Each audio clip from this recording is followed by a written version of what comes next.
Hey, it's Steven with Parts Doctor. Today I'm going to show you how to replace the lower rack roller in this LG dishwasher. You may need a flat blade screwdriver. Let's get started.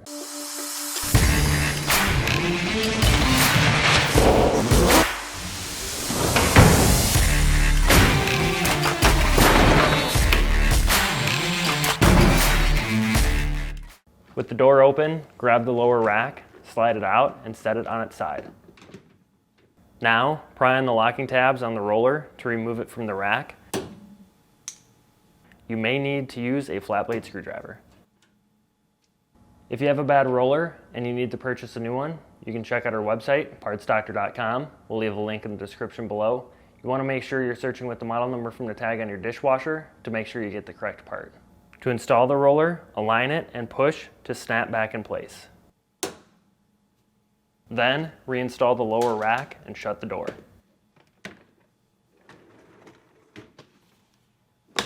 So that's it for this video. If you have any tips or tricks of your own, let us know in the comments below.